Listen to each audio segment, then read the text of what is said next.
And here we go. On this Monday, it is the 15th day of April 2024, 6 o'clock straight up, which means it is time, ladies and gentlemen, for you to experience Real Talk Memphis. I am your humble host. My name is Chip Washington. Very happy to have you with us on a beautiful day in the city. When I got out of the car, it was 81 degrees. So, it's been an absolutely fantastic day weather-wise. I hope you had a chance to get out and enjoy it. At some particular point in time. I'm to understand we are going to see some rain tomorrow, but, first things first. It's been a beautiful day. It wasn't a bad weekend either, by the way. I hope you had a good weekend, had a chance to relax and unwind and get you some rest because, the weekends end in about 20 minutes. So I hope you had somewhere during that 20-minute period you had a chance to rest. I had some yard work to do and some other things, but we managed to get through that without too much of an issue. Glad to have you with us for the next hour. We hope you stick around. We have a great show for you lined up this evening. A lot of information we want to impart to you and all of that kind of good stuff. Now, before we get too far into this, how do you get this fine piece of radio broadcasting? Well, I know that's a question that's been on your mind for a while, and so I thought I would answer it for you at the top. Many ways to do that. You can catch us, of course, right now on the radio on 91.7 WYXR. We are broadcasting there. We are also on WYXR, the app, the YXR app. You can catch us there. We're on TuneIn. You can also find us. We are live streaming the show tonight on Facebook Live. And after the show post in the next day or so, you can catch us on YouTube. And in case you didn't know it, we are a podcast. And you can catch us wherever you get your podcast. All right? Good? All hearts and minds clear? Yeah, I think they are.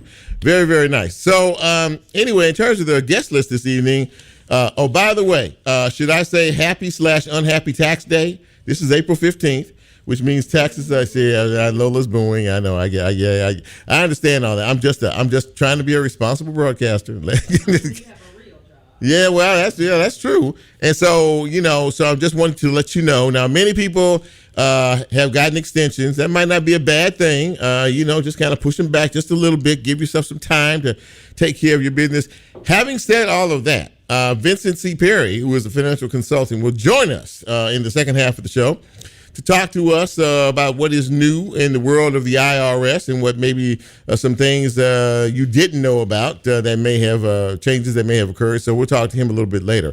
At the top here, we'll talk to Ted Townsend. Ted is the president and CEO of the Greater Memphis Chamber. And, of course, business is what the chamber does best. And we'll talk to him about that.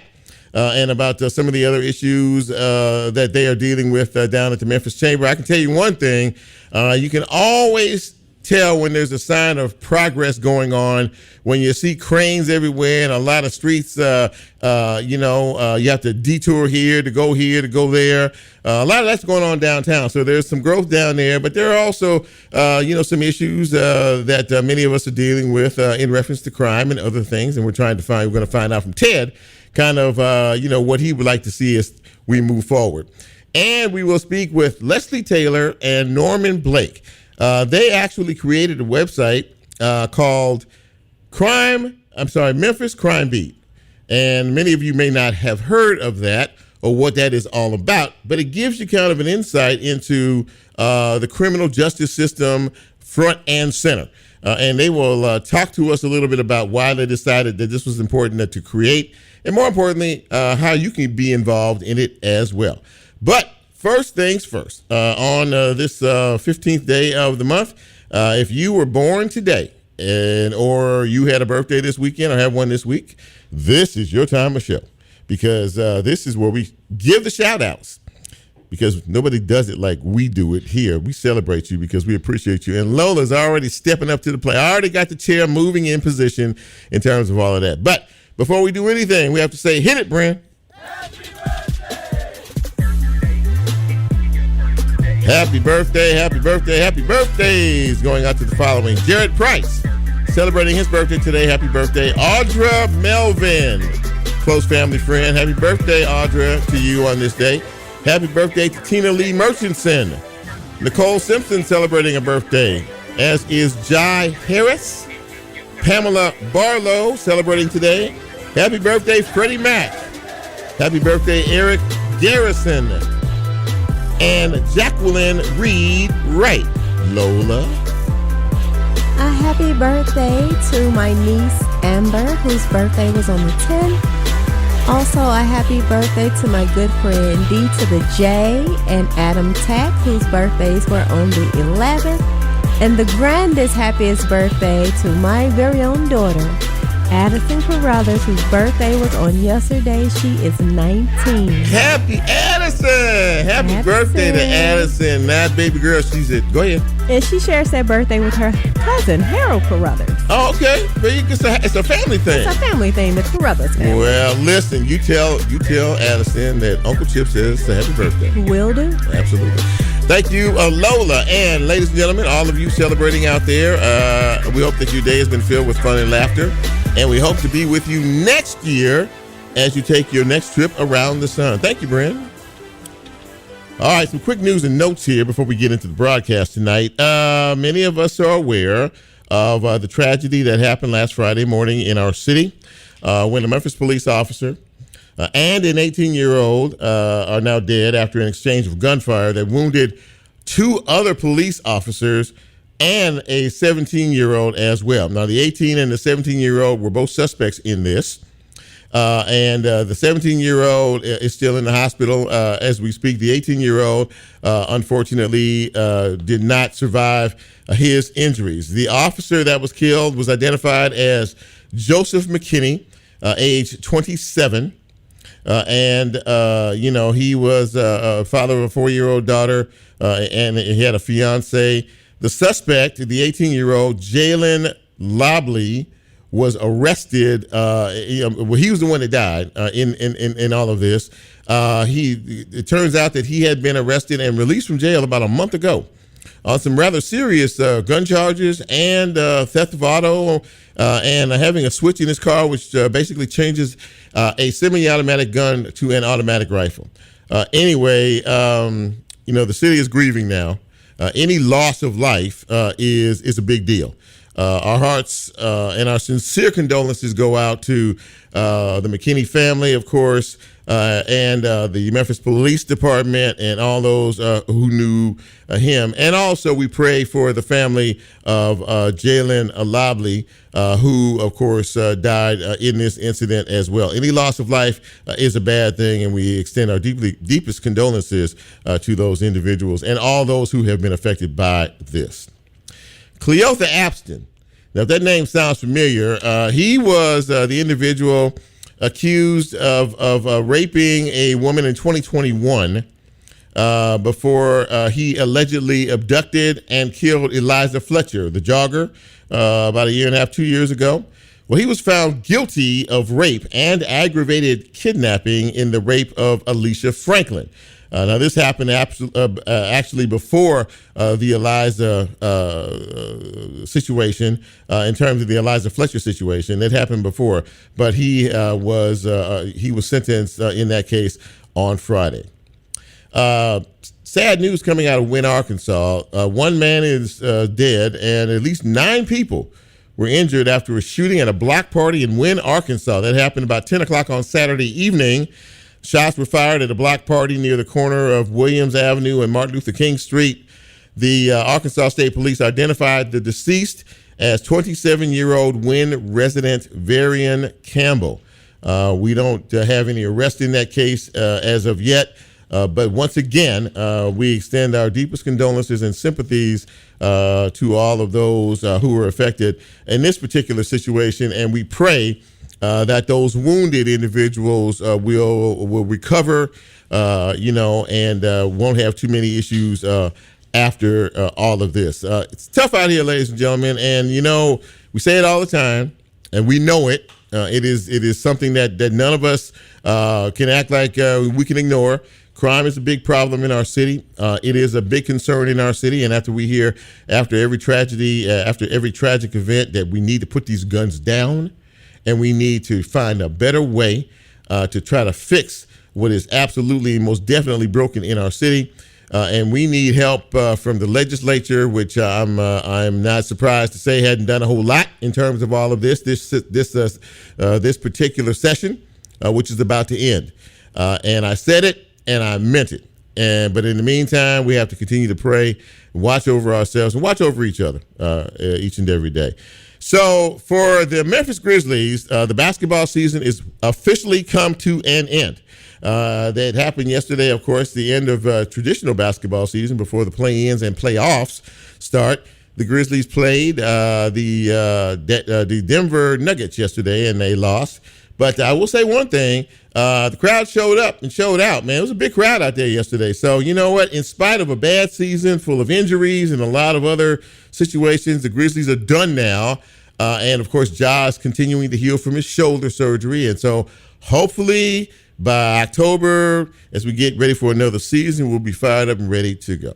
That is a quick look at news and notes. We'll take our first break of the night. And when we come back, let's get into it. What do you say? We'll start the broadcast off. And we're glad you're here. I see Patricia Harris is online tonight. This is Facebook Live, folks. Michael Harris is there as well. Sonia Israel, good to see you. And I hope that the rest of you out there join us as well. It is Monday. It is Real Talk Memphis. I'm Chip. You know who you are. Our first break of the night. We'll be right back.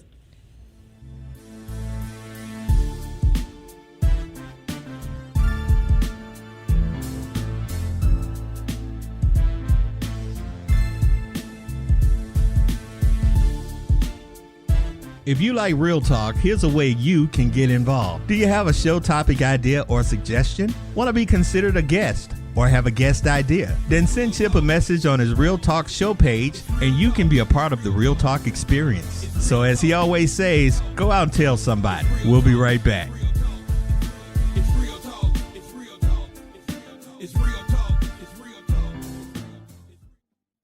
Support for WYXR comes from Cordelia's Market. The second annual Balloons, Birds, and Brews is happening Saturday, April 27th from 10 a.m. to 4 p.m. A celebration of the changing of the seasons with local food, beer vendors, environmental education, plant sales, and more. Located at 737 Harbor Bend and open to the public. More information at cordeliasmarket.com.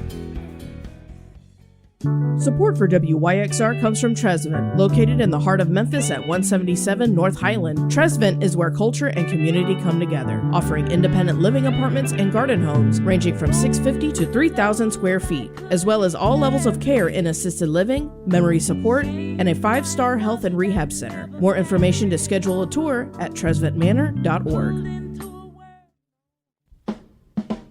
Located on the second floor of the Crosstown Concourse, the Memphis Listening Lab is a curated collection of music and music history that is open to the public 6 days a week. Vinyl Happy Hour happens every Friday between 3 and 5 p.m., where guest DJs from around the community will spin some of their favorite records. More information and a complete listing of upcoming events at memphislisteninglab.org.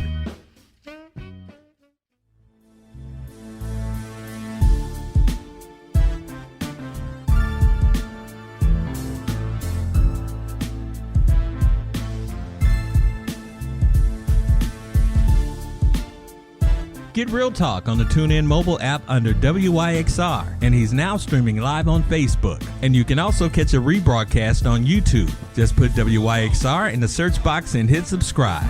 Now back to more Real Talk with Chip Washington.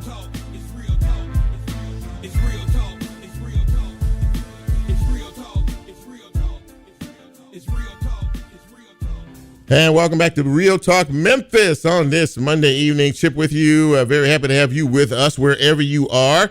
And we're also very happy to have our first guest with us. Memphis is big business. And, of course, big business is Memphis. And, of course, we always enjoy, that in this city. The city has progressed in so many ways and continues to do so. We're happy to have the man who kind of oversees all of this, the economic development of our city. We've never had him on the show before. I'm really happy to have him. Ted Townsend as the president and CEO of the Greater Memphis Chamber. And Ted, it is great to see you. Great to have you on Real Talk Memphis. Welcome. Thank you so much, Chip. It's an honor to be here for my first appearance, and looking forward to some real talk. Absolutely, my friend. And thank you so much. Ted, I've always thought that anytime you see a lot of construction, and a lot of cranes and a lot of detour signs and things going on, that to me is a sign of progress. And I travel down to downtown Memphis every day. And so I see that, and I'm in that every day. That to me signals a sign of progress. What about you? It does, absolutely. We love to see cranes that are dotting our skyline, because it does mean that investment is underway. And whether that is the two towers coming up right now at St. Jude Children's Research Hospital and their campus expansion, to the Memphis Art Museum, formerly known as the Brooks, to residential projects that also have cranes attached to them. And now you have 100 North Main that is nearing a major construction phase, where I believe I saw the makings of another crane that will dot our skyline. So it's certainly encouraging, and we certainly want to see that across all of Memphis and Shelby County. And absolutely that, and you're right. There's a lot happening. There's a lot of activity happening now. Many of us in this city, are having to deal with the reality of crime in our city. We're no stranger to that here. I mean, it's happening everywhere, but we live here.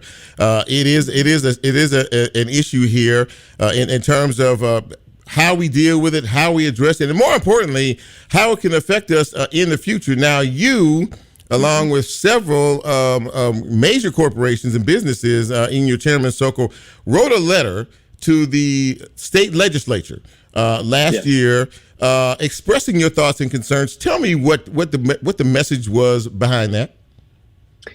So I'll take you back to a lot of conversations that I had in my first year as president and CEO.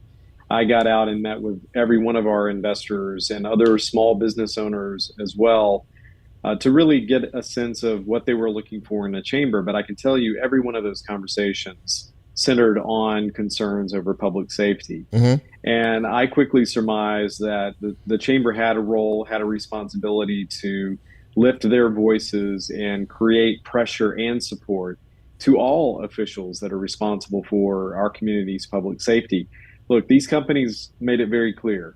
Safety for their employees and safety of their properties was paramount. And we wanted to wage an effort that was very thoughtful, very intentional, to garner the attention, certainly starting with policymakers in Nashville. The letter that we wrote from the Chairman's Circle, as you mentioned, the Chairman's Circle is a group of 180 plus businesses, and they invest in the work of the chamber. And the letter was addressed to Governor Lee, as well as leadership within the House and the Senate. And I hand delivered that letter because I wanted that to be a symbolic gesture of how important this is. I went at the very beginning of the Tennessee General Assembly session, and we've continued to do that. Look, we call it Mem to Nash, right? This is our annual visit to Nashville, where we take business leaders.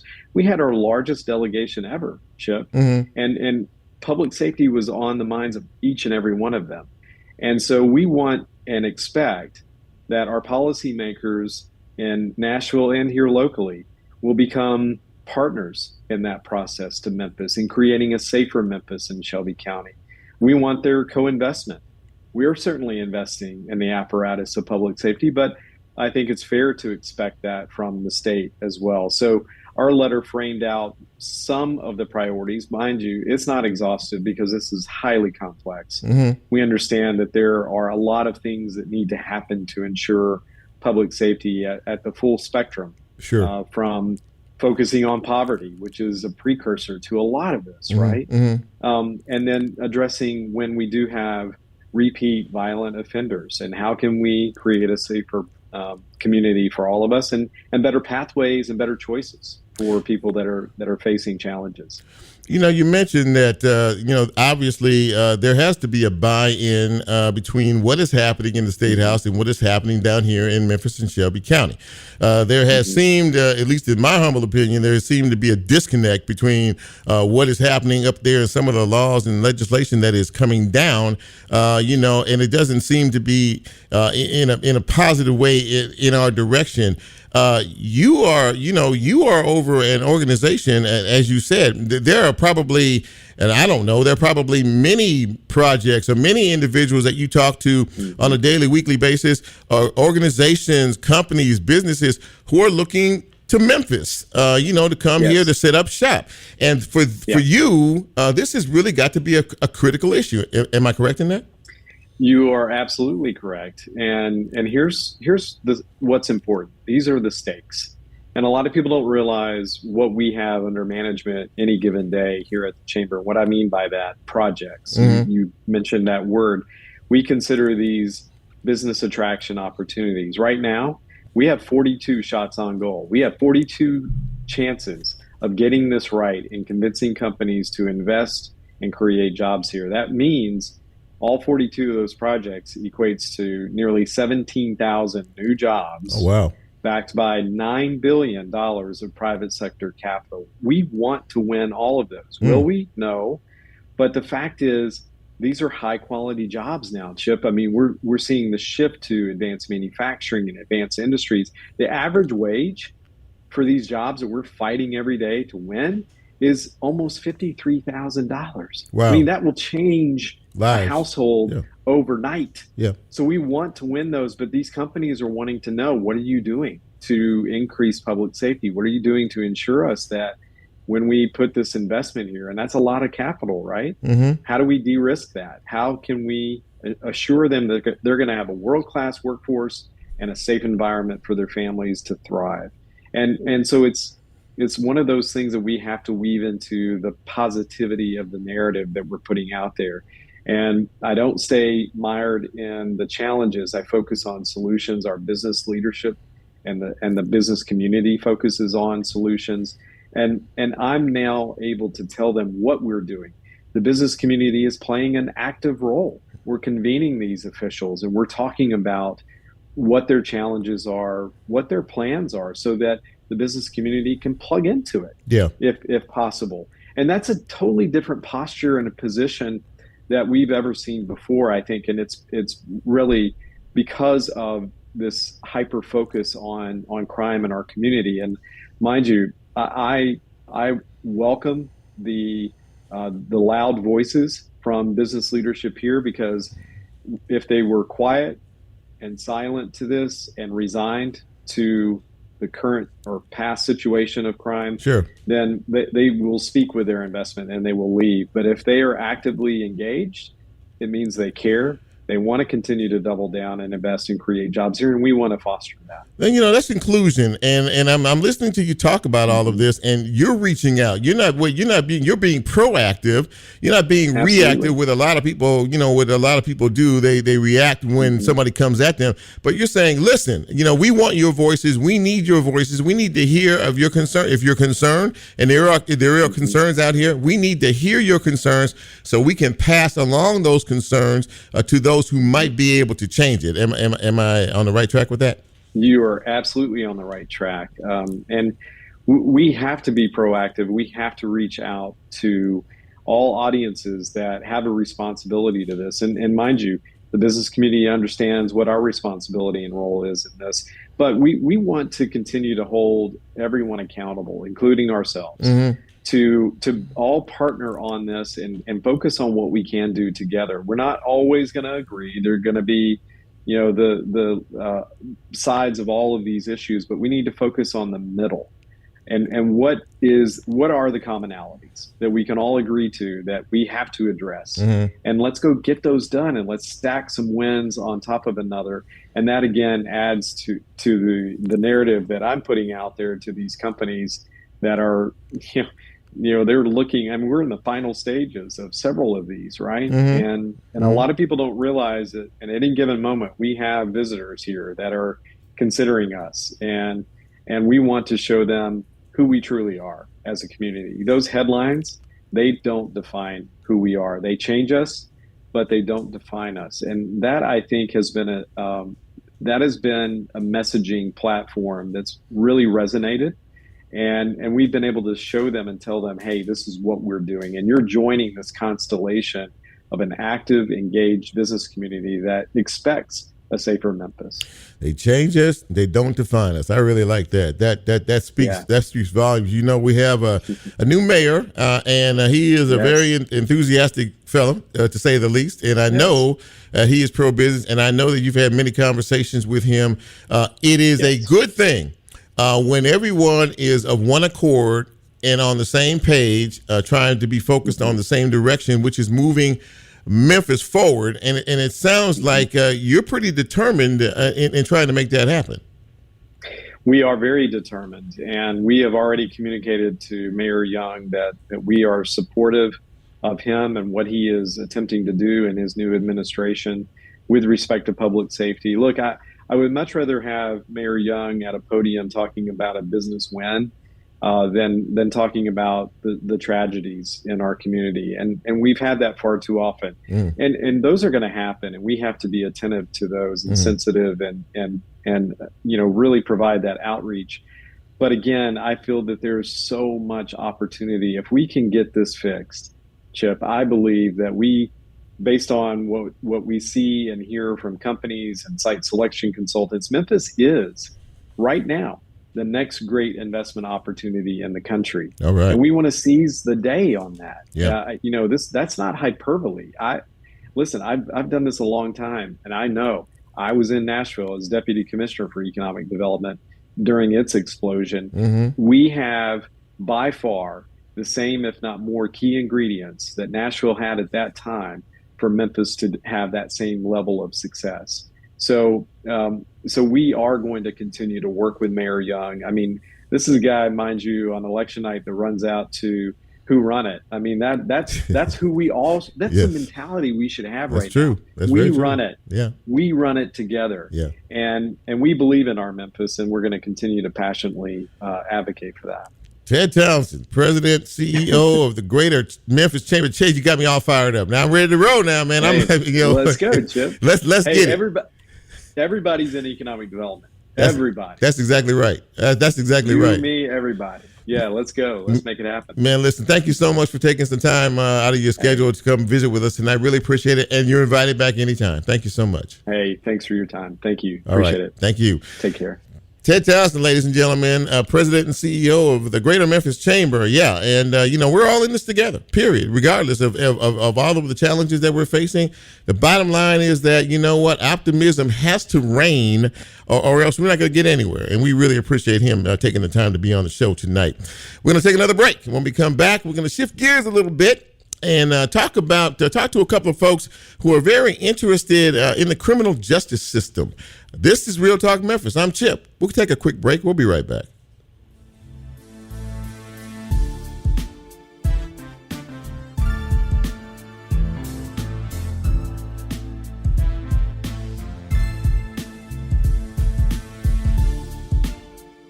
If you like Real Talk, here's a way you can get involved. Do you have a show topic idea or suggestion? Want to be considered a guest or have a guest idea? Then send Chip a message on his Real Talk show page and you can be a part of the Real Talk experience. So as he always says, go out and tell somebody. We'll be right back.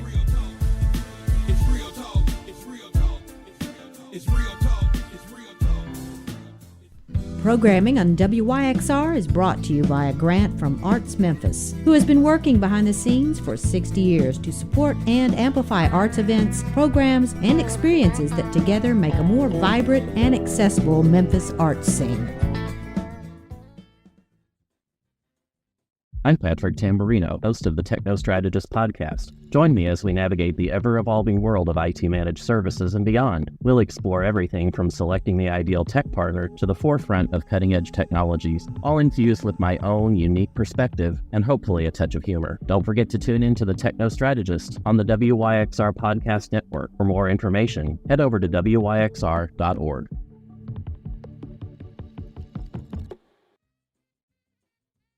WYXR doesn't go to sleep at night. We keep the music moving. Memphis music, that is. When our DJs clock out, our automation clocks in with music right from our community. Produced, performed, and written by Memphians, or in Memphis. Some are hits, and some are rarely heard, but they all tell the story of one of the world's greatest music cities. Visit WYXR.org for playlist and scheduling information. Email submissions@WYXR.org to let us hear your Memphis music. We may just play it. Support for WYXR comes from Tresvent, located in the heart of Memphis at 177 North Highland. Tresvent is where culture and community come together, offering independent living apartments and garden homes ranging from 650 to 3,000 square feet, as well as all levels of care in assisted living, memory support, and a 5-star health and rehab center. More information to schedule a tour at tresventmanor.org.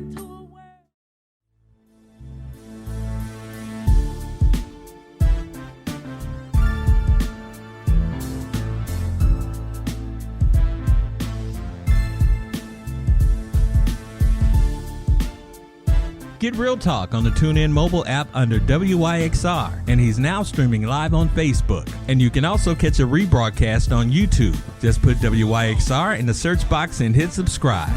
Now back to more Real Talk with Chip Washington.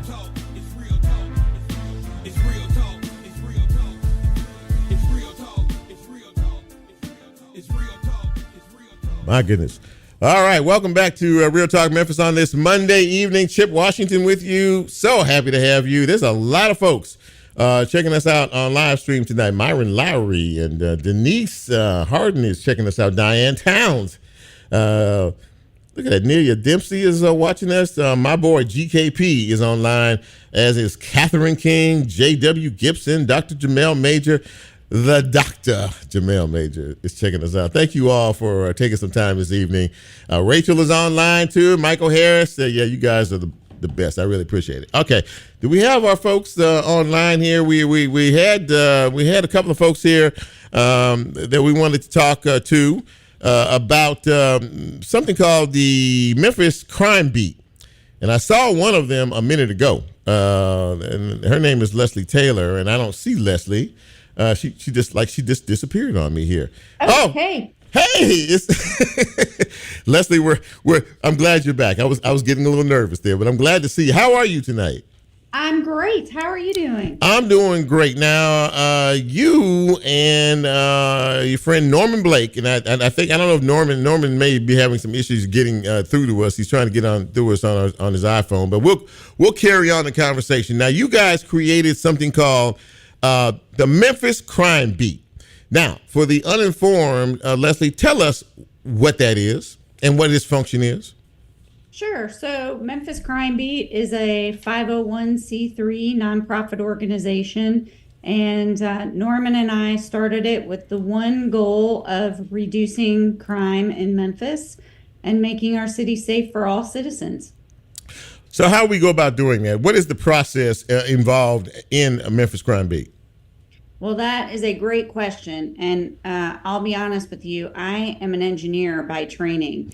And so when I approached the problem of crime, I looked at two things: data and best practices. Mm-hmm. And so our work has really been data driven.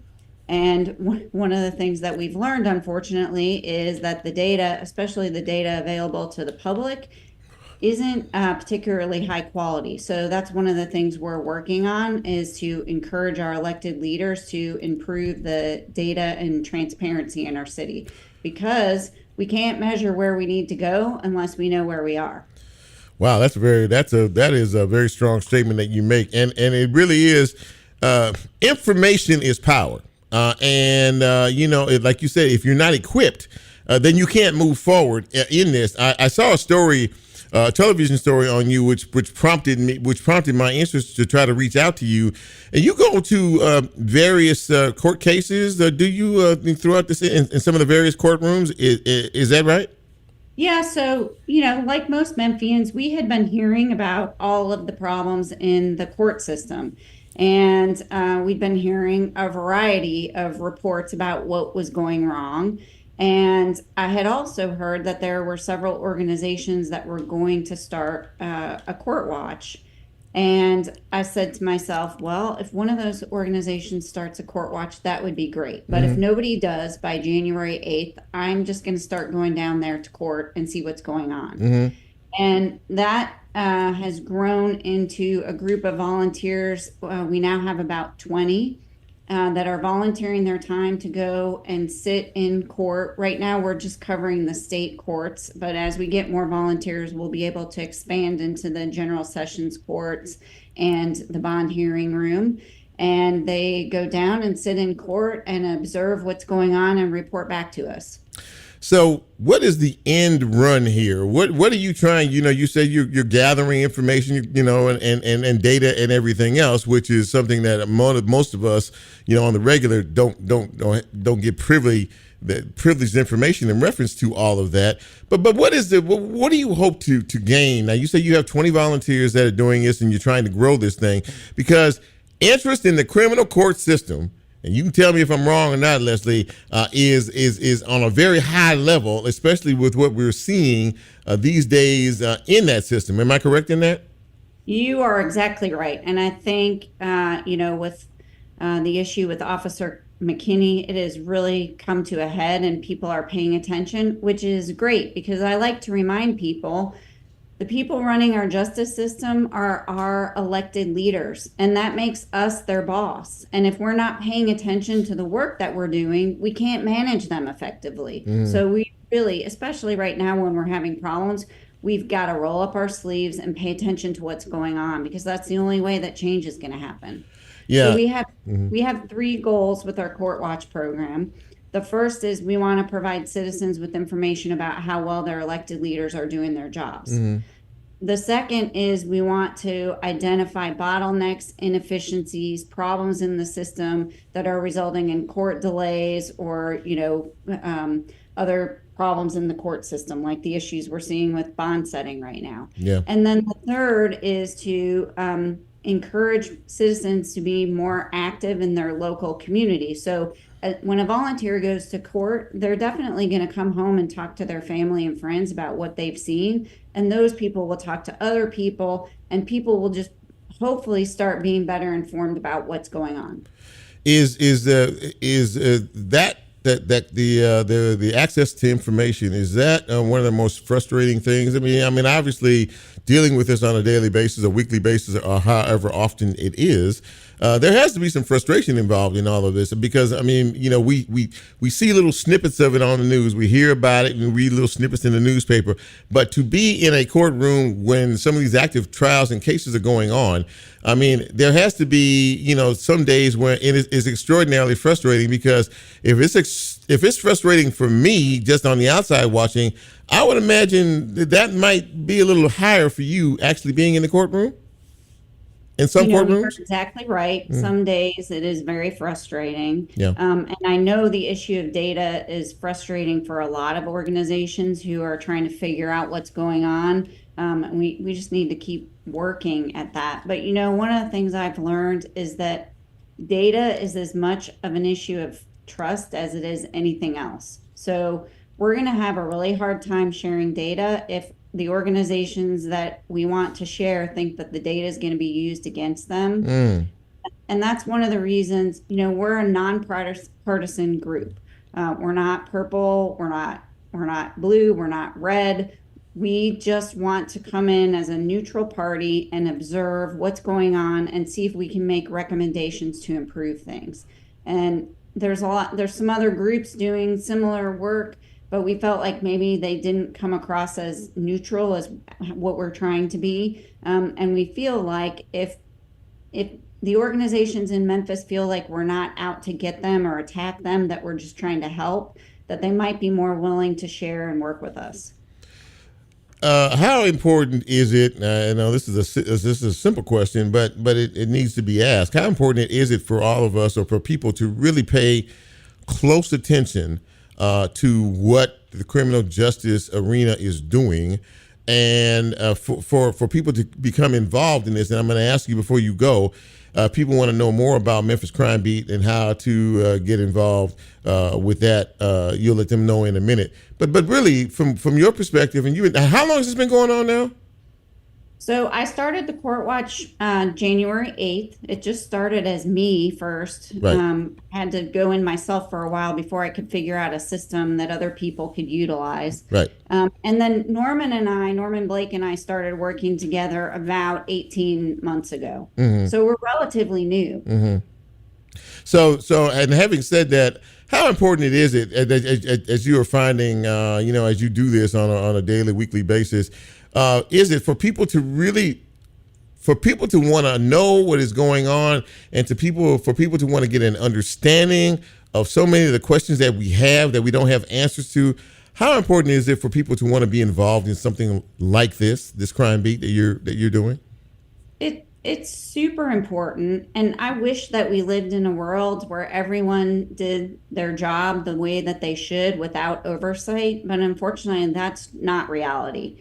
And again, these people are elected by us. We are their boss. We need to be paying attention to what they're doing. If we're not paying attention, we kind of only have ourselves to blame if things go off the rails.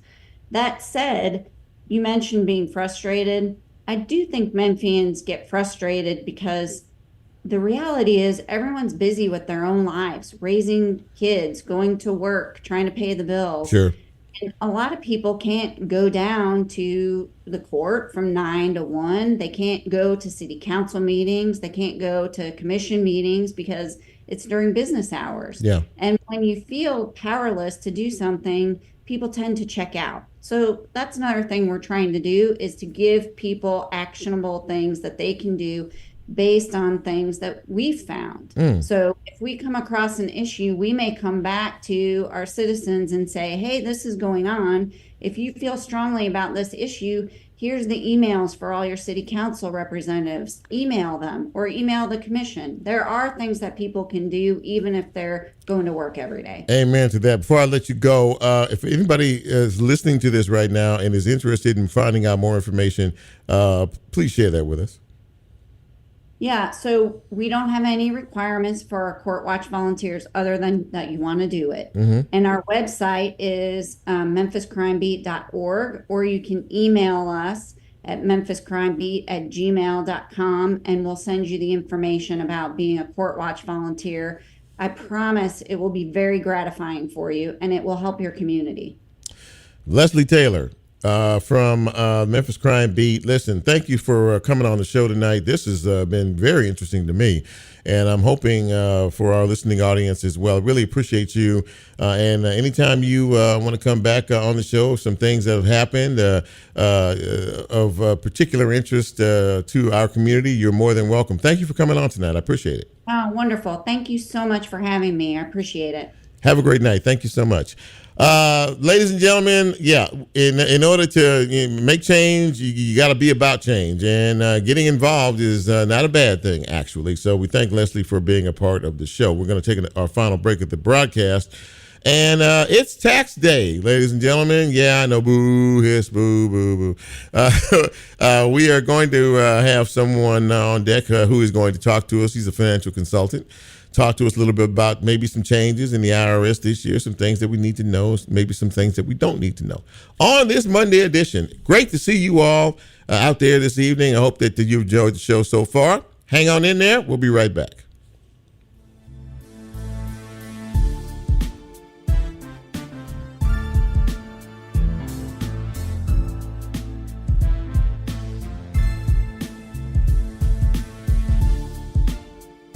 If you like Real Talk, here's a way you can get involved. Do you have a show topic idea or suggestion? Want to be considered a guest or have a guest idea? Then send Chip a message on his Real Talk show page and you can be a part of the Real Talk experience. So as he always says, go out and tell somebody. We'll be right back.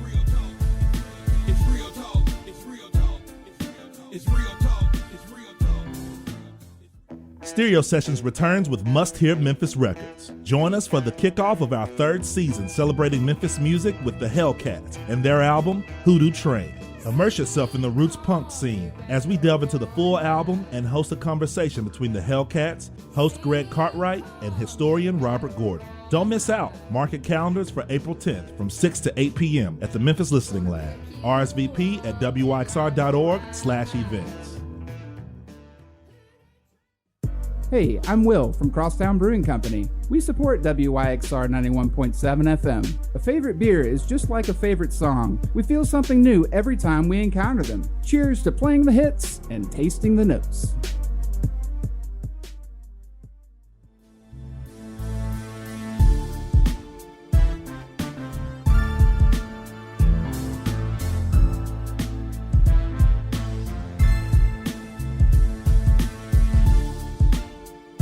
Get Real Talk on the TuneIn mobile app under WYXR, and he's now streaming live on Facebook. And you can also catch a rebroadcast on YouTube. Just put WYXR in the search box and hit subscribe. Now back to more Real Talk with Chip Washington.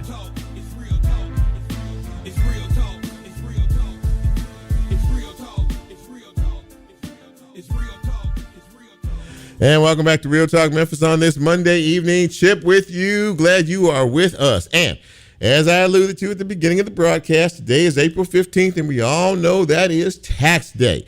So, this is a public service announcement to have my next guest on the show.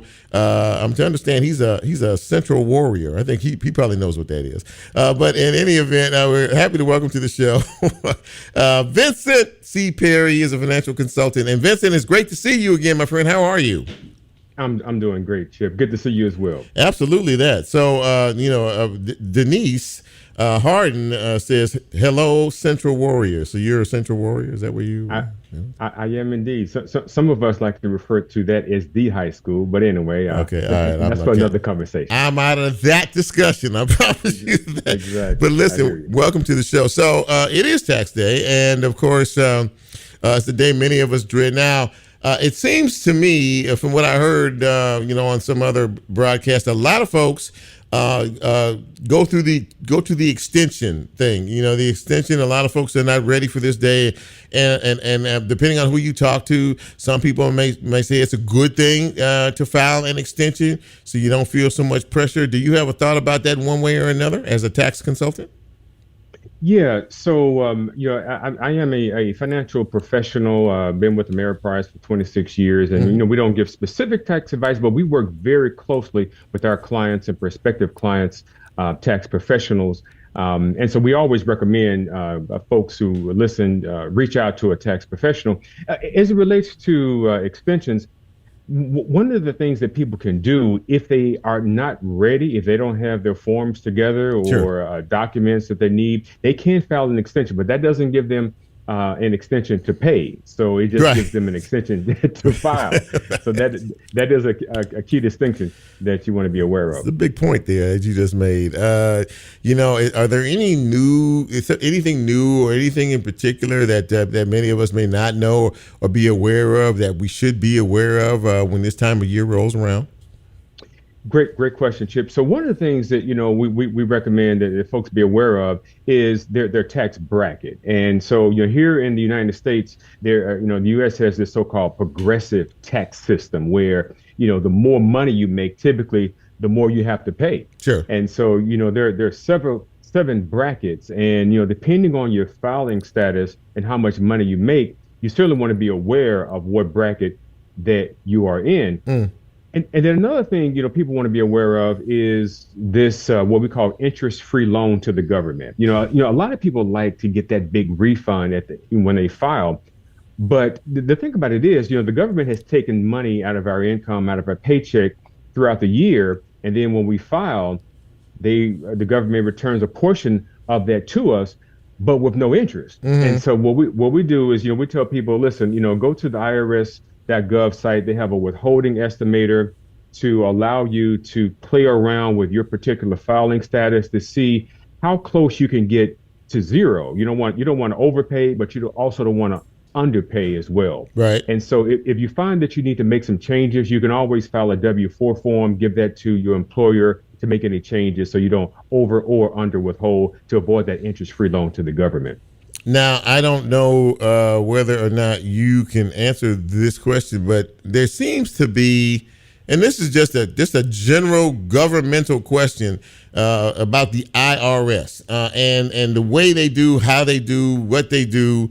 And, you've heard everybody from the president right on down to the politicians talking about changing this system or even eliminating this system. Now, I know you've been in the financial game for a long time, but do you honestly see something like that? Could you see something like that happening? Because it's been more and more of a conversation every single year about, changing the system, eliminating the system, doing something. I don't know that you can eliminate it, but I mean, do you see a potential for something like that to happen down the road? Yeah. There has been quite a bit of talk about making changes to the system. And I was just thinking the other day, it's like, I'm not quite certain what our friends in Congress would do if they want to make the system more complicated than what it already is. Oh my gosh. It's amazing. But the problem that we run into is that you have all these competing interests. You have, political action committees, these so-called PACs, and these special interests. And, all these organizations, they want to get their special interests in there. And, and the tax system really is designed to incentivize us to do things and provide disincentive not to do things as well. So there is a possibility. I don't foresee it in the foreseeable future, to be honest with you, because of all those special interests and lobbyists involved, to be honest with you. Now I'm going to ask a question that is more in line with your wheelhouse, and that is financial security for so many people and saving. If you were talking to a high school person or someone in college, just graduated college in their early 20s, out there working, doing their things, how early is too early to start saving? Or is there a too early to actually start putting a little money away here and there for that inevitable rainy day that comes to all of us? There is never it's never too early to start. As a matter of fact, some parents and grandparents will start a college plan for their children or grandchildren at birth. As soon as there's a Social Security number, they'll start planning. So it's never too early to start. So, but even regardless of your age, Chip, what I like to do, especially around taxes, and that's the subject of our conversation tonight, is I want people to understand this concept. And we use a diagram, and it's centered around a triangle, and it's called the tax control triangle. And in this diagram, there are different investments, and we want to understand the implications behind investing our money as well as taking our money out. Okay. And so, depending on the type of investment, it may be taxed now, taxed later, or taxed never. And so investments that are taxed now are like mutual funds and stocks. Income is taxed when we receive it, typically in the year we receive it. Right. Tax later will be things like 401ks, traditional IRAs, and thrift savings plans, where we've contributed and that has reduced our taxable income. But when we take money out down the road in retirement, typically we're going to pay tax when we take our money out. So that's taxed later. And then tax never will be things like contributions to a Roth IRA or cash value life plans or 529 plans for children. If we jump through a few hoops, we may never pay tax on those investments. So that's taxed later. And so the tax control triangle really is all about, we have no idea what our friends in Congress are going to do around taxes. Right. If they raise tax rates down the road, well, you can take it from the tax-free investments. If they lower taxes for some strange unknown reason, you can take it from the tax now bucket, if you will. Wow, that even sounded a little complicated. It can be. Taxes can be, for sure. Yeah. It is something that we all have to deal with. I mean, they say two things are inevitable: death and taxes, and I guess that goes by what you're saying. But in terms of but during the year when we know from an income perspective, last question, we should be able to that we know that we're probably based on our income and based on past history that we may have to pay the government back. Not a bad idea to put a little bit away just in case. I mean, that inevitability becomes a reality.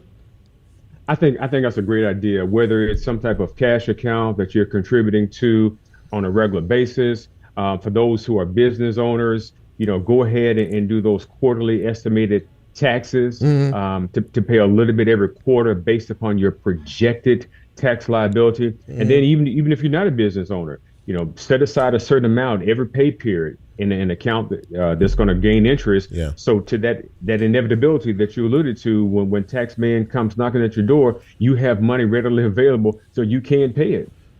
Well, listen, Vincent, it's always good to talk to you and to hear from you, and because you always provide us with something to think about and some good information, even on this tax day. I still like you. You're still my guy. I appreciate you, man. Thanks for coming on the show. I appreciate you, man. I'm glad to be here, Chip. And folks who are listening, they feel free to go to my website, vincent-perry.com. Yes, sir. There's a wealth of information around taxes and investing and other things that they may find useful as well. So, Vincent C. Perry, ladies and gentlemen, thank you, Vincent, for coming on the show. Best of luck to you down the road, and we'll be talking down the road. Thank you, man. Appreciate it. Thanks, Chip. All the best. Yes, sir. You too. That's going to put a wrap on it, ladies and gentlemen. What a great show. Time always seems to fly by when you're gathering great guests along with great information. We appreciate all those. Brent plays us out of here. So listen, thank you for joining us this evening. I hope you enjoyed the show. A lot of folks on Facebook Live line tonight. I always appreciate you. You know that. And listen, if you like what we do, if you like what we're talking about, if you like the guests we have, go out and tell somebody about Real Talk Memphis. We're here for a reason, and that reason is you. Thank you all for supporting this broadcast, and just hanging with us. We really appreciate it. So for all of us here at Real Talk Memphis, for Brand, for Nicole, for lovely Lola, there she is, ladies and gentlemen, and for yours truly. Thank you for being with us. I'm Chip, and we are out. See you next week. It's real talk.